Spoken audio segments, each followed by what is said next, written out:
केदारनाथ का मंदिर जिस प्रकार के पत्थरों से बना है, वो पत्थर क्या उस क्षेत्र में पाए जाते हैं? नहीं, वहां अलग प्रकार का पत्थर है। केदारनाथ का मंदिर जिस प्रकार के पत्थर से बना है, न तो चूना लगा है, न सीमेंट लगा है, न लोहा लगा है। अच्छा, वो पत्थर वहां नहीं मिलते। अब आश्चर्य क्या है, तो वो पत्थर कहीं और से लाए गए होंगे। अरे आज तो लोग कहते हम इतने आधुनिक हो गए, आज भी केदारनाथ में अगर एक माचिस भी जाती है तो वो नीचे सीतापुर से जाती है कि नहीं जाती? या तो हेलीकॉप्टर से जाएगी या पिट्ठू के ऊपर जाएगी।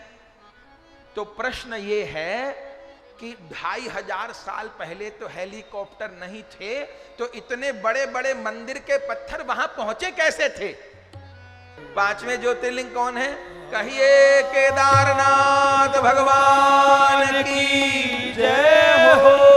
मन से यात्रा करिए महाराज, करिए केदारनाथ जी का दर्शन। ये ऊंचे ऊंचे हिमालय के शिखर बर्फ से ढके हुए, और उन समस्त बर्फ से ढके हुए पर्वतों के बीच में कल्लोल करती हुई मंदाकिनी बह रही है। और उन मंदाकिनी के ऐसा जल है, मंदाकिनी जी का पवित्र, शीतल तो इतना है कि उंगली डालो तो सुन्न हो जाए। शीतल तो इतना है, पर निर्मल इतनी है, लगता है जल में नील घोल दिया है किसी ने। ये उफन के मंदाकिनी बहती हैं। उन्हीं मंदाकिनी के दिव्य पुलिन पर केदार भगवान विराजमान है। इन केदार भगवान को किसने विराजमान किया? अरे भैया, एक केदारनाथ तो बद्रीनाथ के मित्र हैं। जय हो। आप देखिएगा, जितने वैष्णव क्षेत्र हैं वहां पर कोई प्रधान शिव पीठ विराजमान है, और जितने शिव क्षेत्र हैं उनमें कोई प्रधान वैष्णव पीठ विराजमान है। काशी जाइए, है तो विश्वनाथ की नगरी, पर शास्त्र में खोल के देखिएगा काशी के प्रधान देवता कौन है? काशी के प्रधान देवता बिंदु माधव हैं, और शिवकांची वहां के प्रधान देवता वरदराज भगवान है।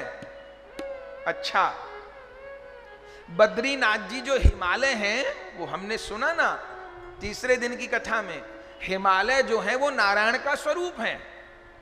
तो हिमालय जो क्षेत्र है वो वैष्णव क्षेत्र है, बद्री वन है, बद्रीनाथ जी का क्षेत्र है। लेकिन वहां के प्रधान देवता कौन है? केदारनाथ। हमारा वृंदावन धाम श्याम सुंदर का धाम है, राधा रानी का धाम है, लेकिन वहां के प्रधान देवता कौन है? गोपेश्वर महादेव। अरे द्वारिका जी श्री कृष्ण का धाम है, लेकिन वहां के प्रधान देवता कौन है? अभी हम लोग सुनेंगे, नागेश्वर महादेव। कोई बद्रीनाथ जी की यात्रा करे पर केदारनाथ दर्शन न करे तो बद्रीनाथ का दर्शन पूर्ण नहीं होता। तो शिव क्षेत्र में नारायण विराजमान है, और वैष्णव क्षेत्र में शिव विराजमान है। तो जब बद्रीनाथ विराजे ना, बद्रीनाथ कैसे विराजे? नर नारायण के रूप में। उत्कच नामक दैत्य था, उसने ब्रह्मा जी से अमरता का वरदान मांगा था। ब्रह्मा जी ने कहा, भैया अमर तो नहीं कर सकता, कुछ और मांग लो। तब इसने कहा कि मुझको सहस्त्र कवच दे दो। सहस्त्र कवच, अच्छा ऐसे कवच दे दो कि कोई योद्धा एक कवच को काटे तो उसकी मृत्यु हो जाए। अच्छा, और एक कवच को भी वो काटे जो कम से कम 1000 बरस तक तप करे। 1000 बरस तक तप करे, फिर मेरे साथ युद्ध करे, और मेरा एक कवच काटे तो मर जाए। ऐसे मुझे 1000 कवच दे दो। ब्रह्मा जी ने कहा ठीक है। तो सहस्त्र कवची इसका नाम हो गया। अब तो महाराज इसने बहुत उत्पात मचाया, देवता दुखी हुए, भगवान को प्रार्थना किए। तब नर नारायण भगवान प्रकट हुए धर्म के यहां मूर्ति देवी के गर्भ से। ये भागवत जी की कथा है, अनेक कथा भागवत जी शिव पुराण की मिली हुई है। तो प्रकट हुए नर नारायण भगवान, और इसकी शर्त ये थी कि जो 1000 बरस तप करे वो मेरे एक कवच को काट पाए। नर नारायण रूप में भगवान प्रकट हुए। और बद्रीनाथ जी में एक नर पर्वत है, एक नारायण पर्वत है। एक भाई एक पर्वत पे, दूसरा भाई दूसरे पर्वत पर विराजमान हो गया। एक भाई 1000 बरस तक तप करता था और फिर तप करने के बाद युद्ध करता था। युद्ध करके उसके एक कवच को काटता था। कवच को काटते ही वो भाई मर जाता था।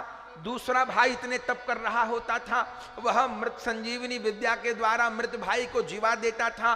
फिर वो मृत भाई तप करने लगता था, जीवित भाई युद्ध करने लगता था। 1000 बरस युद्ध करके कवच काटता था, फिर वो मरता था। इतने में 1000 बरस का तप पूरा हो जाता था। वो उसको जीवा देता था, वो लड़ने।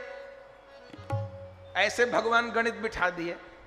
और ऐसा गणित बिठाया, बेचारे सहस्त्र कवची के 999 कवच नष्ट हो गए। अब तो ये घबराया, जिन्होंने 999 काट दिए वो 1000वां भी काट देंगे, मुझे मार देंगे, क्या करूं। तब ये सहस्त्र कवची राक्षस सूर्य मंडल में प्रविष्ट हो गया। ठीक तब कब आया ये सूर्य मंडल से बाहर, जानते हैं आप? जब कुंती बुआ ने, उनको वरदान था ना, जिस देवता को चाहोगी प्रकट हो जाएंगे, दुर्वासा जी से। तब कुंती बुआ ने एक बार सूर्य भगवान का आह्वान किया था। तब सूर्य भगवान वर देने आए थे। कुंती बुआ घबरा गई।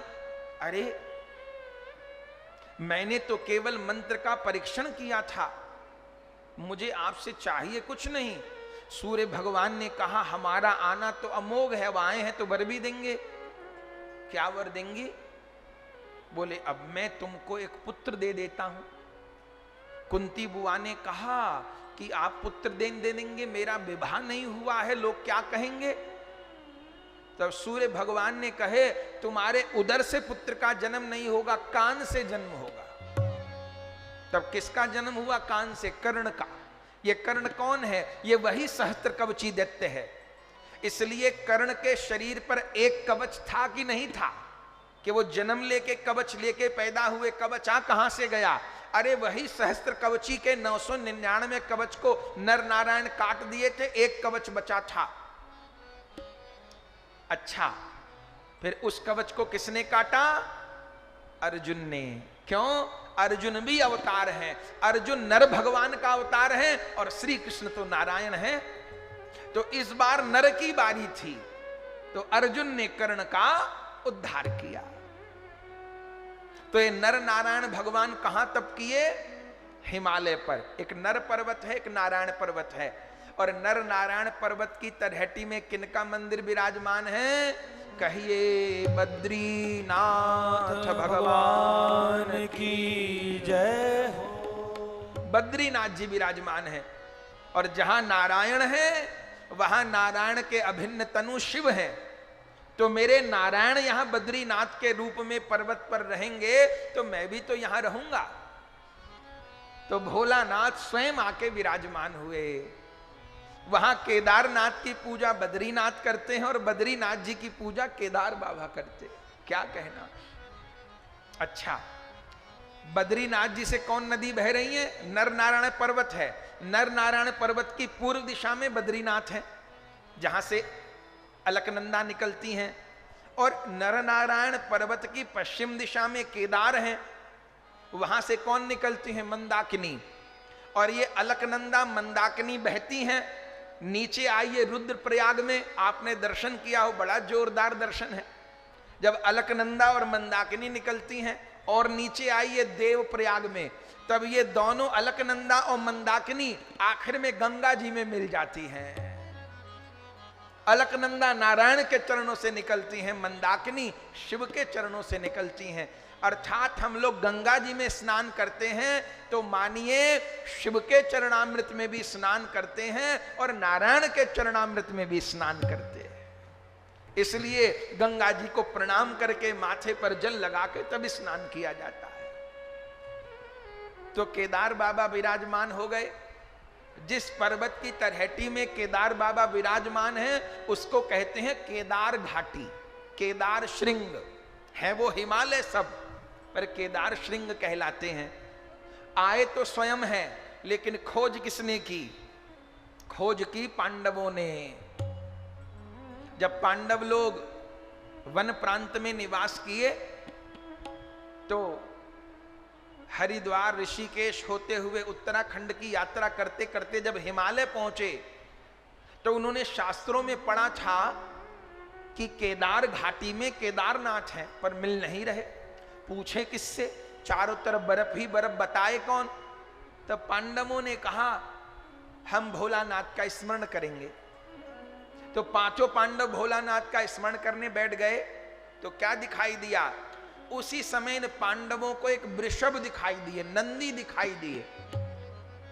तब ये जरूर शंकर जी के नंदी होंगे, ये मान के उस नंदी के पीछे भागे तो नंदी भी भागे, वो तो साक्षात भोलानाथ थे। और तो पीछे रह गए, पर भीमसेन ने पीछा नहीं छोड़ा। तो जहां पर केदारनाथ भगवान हैं वहां पर वो नंदी माने भोले बाबा पृथ्वी में प्रवेश कर गए। तो पीछे से भीमसेन आए तो भोलानाथ प्रवेश कर चुके थे, लेकिन पीठ वाले भाग को भीमसेन ने पकड़ लिया। अब नहीं जाने दूंगा। तो जरा केदारनाथ में दर्शन आप करिए, वहां किसी की बनाई शिवलिंग नहीं है, आपने दर्शन किया होगा। वहां तो अनगढ़ शिवलिंग है, एक छोटा पर्वत का शिखर ही तो है ना, वहां कोई जलहरी छोड़ो है, वो तो बाद में बनाई गई है। वास्तव में तो वो नंदी भगवान की पीठ ही है जिसको भीमसेन पकड़ लिए। अच्छा, पीठ वाला भाग तो केदारनाथ में, तो मुख वाला भाग कहां है जानते हैं? मुख वाला भाग है नेपाल में पशुपतिनाथ में। पशुपतिनाथ भगवान के 4 मुख हैं कि नहीं है? तो मुख वहां जाके प्रकट हुआ है, पीठ यहां रह गई है। इसलिए क्या लिखा है? केदारम हिमवत पृष्ठे। वह भोलानाथ का पृष्ठ भाग है, पीठ वाला हिस्सा है। सब पांडवों ने पूजा अर्चना की है। बंधुओं, क्या कहना, आज युग बीत गए। जो वर्तमान मंदिर है ये किन्होंने निर्माण किया? मंदिर बनते रहे, टूटते रहे, लेकिन वर्तमान जो मंदिर है ये लगभग 2500 साल पुराना है। जो शंकराचार्य भगवान की आविर्भाव तिथि आधुनिक लोगों के द्वारा बताई जाती है वो गलत है। शंकराचार्य भगवान की आविर्भाव तिथि ईसा के पूर्व है, उनको लगभग 2500 वर्ष हुए हैं। इसलिए पुरातत्व विभाग भी कहता है जो केदारनाथ का मंदिर है वो लगभग 2000 साल से पुराना है।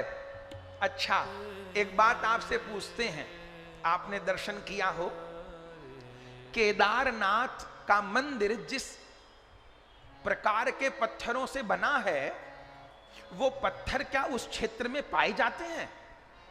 नहीं, वहां अलग प्रकार का पत्थर है। केदारनाथ का मंदिर जिस प्रकार के पत्थर से बना है, न तो चूना लगा है, न सीमेंट लगा है, न लोहा लगा है। अच्छा, वो पत्थर वहां नहीं मिलते। अब आश्चर्य क्या है, तो वो पत्थर कहीं और से लाए गए होंगे। अरे आज तो लोग कहते हम इतने आधुनिक हो गए, आज भी केदारनाथ में अगर एक माचिस भी जाती है तो वो नीचे सीतापुर से जाती है कि नहीं जाती? या तो हेलीकॉप्टर से जाएगी या पिट्ठू के ऊपर जाएगी। तो प्रश्न ये है कि 2500 साल पहले तो हेलीकॉप्टर नहीं थे, तो इतने बड़े बड़े मंदिर के पत्थर वहां पहुंचे कैसे थे? लोग कहते हैं आश्चर्य, चमत्कार, अचंबा। हमें तो केदारनाथ का मंदिर ही चमत्कार लगता है। आज भी एक माचिस हेलीकॉप्टर से जाती है ऊपर, तो 2500 साल पहले मंदिर बना था तो शिला कैसे गई थी? तो मानना पड़ेगा हमारे शंकराचार्य भगवान स्वयं शंकर हैं। उन शंकर ने अपनी दिव्य शक्ति से बनाया मंदिर। जो लोग पूछते हैं ना कि वो दशरथ जी की रानियों को खीर खाने से बालक उत्पन्न कैसे हो गए, अब क्यों नहीं होते? ओ गणेश जी को हाथी का सिर लगा दिया, धर्मी लोग प्रश्न करते हैं ना। अरे जिन बातों का उत्तर विज्ञान नहीं खोज पाया उनको असत्य मान लेंगे क्या? आपको अपने दादा के दादा का नाम नहीं पता तो ये मान लें कि आपके दादा के दादा नहीं थे? कैसे मान लें? हमारे दादा के दादा के दादा के दादा भी थे। प्रमाण क्या है? हम प्रमाण हैं। हम कहां से आ गए यदि हमारे दादा के 50 पीढ़ी पहले दादा नहीं थे? थे ना। हाँ, हम नाम न जानते हो ये अलग बात है, पर हम हैं तो प्रमाण है कि 1000 पीढ़ी पहले आपके भी पूर्वज थे, हमारे भी पूर्वज थे। तो कहां से पत्थर गए थे? और अचंबा सुनिए, सीमेंट नहीं लगा, चूना नहीं लगा, लोहा नहीं लगा। बहुत दिन तो नहीं हुए, 10 बरस हुए है ना। 2013 की बात है ना, जब त्रासदी आई बंधुओं। हमारी उस समय कथा थी, वहां हरिद्वार में कथा थी 14 तक। फिर हम ऋषिकेश गए थे। हम 15 को ऋषिकेश थे, 16 की सुबह भी ऋषिकेश थे।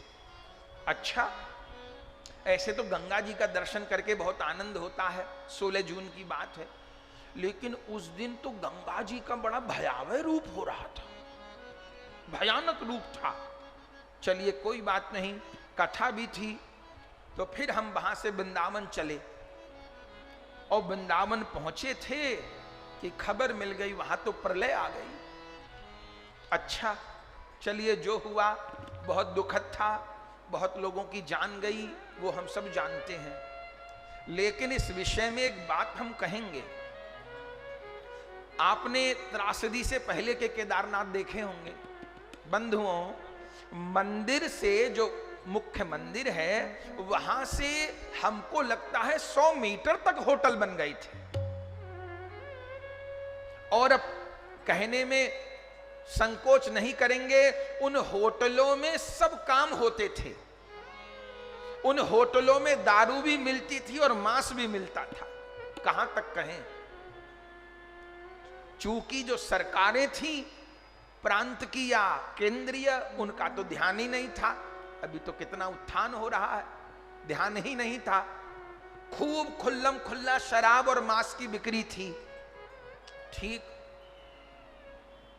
इतनी अनीति नहीं करनी चाहिए, पर हुई अनीति, त्रासदी हुई, बादल फटा, वो आप सब जानते हैं। आश्चर्य क्या है, जो 10 साल पहले 20 साल पहले बड़े बड़े होटल बने थे, करोड़ों रुपया खर्च करके, लोहा लगा के, सीमेंट लगा के, जब पीछे से मलबा आया, बाढ़ आई, इतने इतने मजबूत भवन पत्ते की तरह बह गए।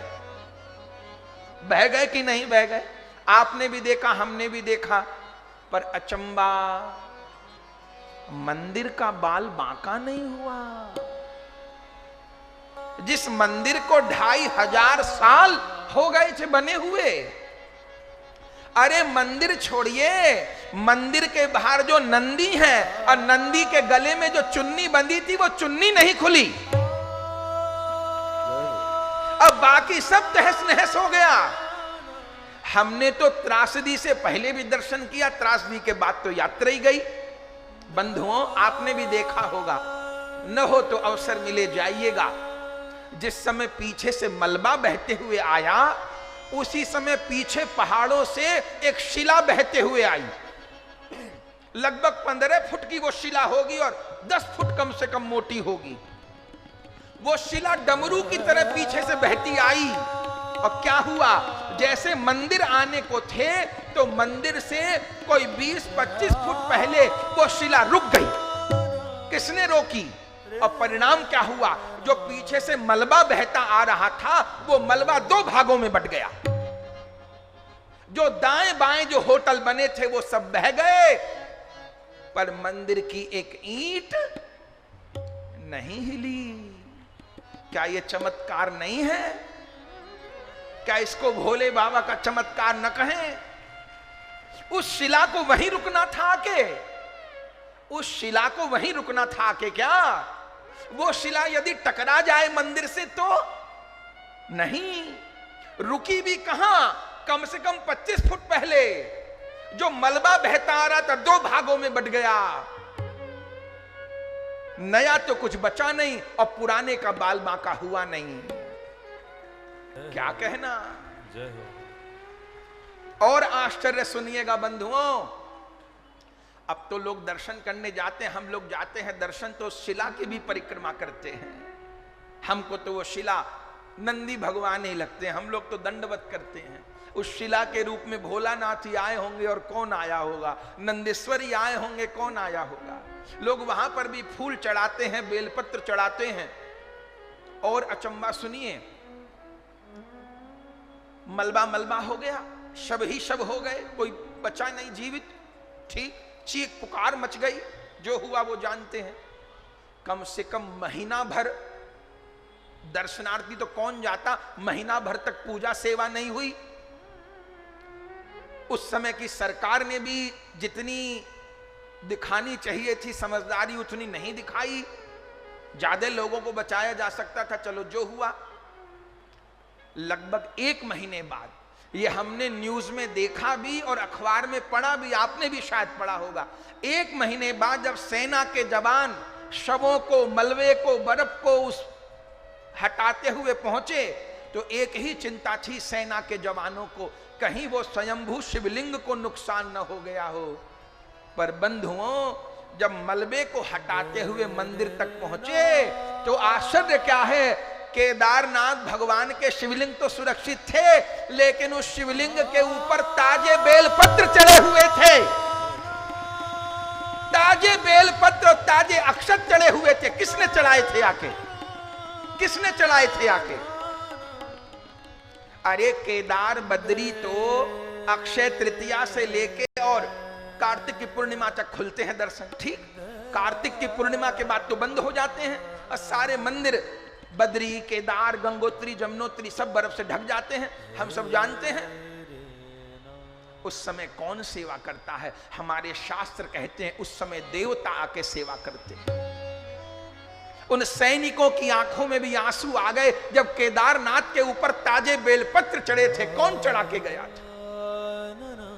ये आश्चर्य नहीं है? ये शिव का चमत्कार नहीं है क्या? क्या कहना बंधु। बद्रीनाथ जी में 6 महीना दर्शन बंद रहते हैं बंधुओं। जब कार्तिक पूर्णिमा को पुजारी लोग उतरते हैं तो बर्फ गिरने लग जाती है। मंदिर के अंदर अखंड दीप रखा जाता है, घी का, गौघृत का अखंड दीप रखा जाता है। आपको अचंबा होगा, जब 6 महीने बाद बर्फ काट के मंदिर खुलता है तो वो अखंड दीप प्रज्वलित होता है उस समय में। और सुनिएगा, जो बद्रीनाथ भगवान के श्री विग्रह हैं उनको घी के कंबल में शयन कराया जाता है।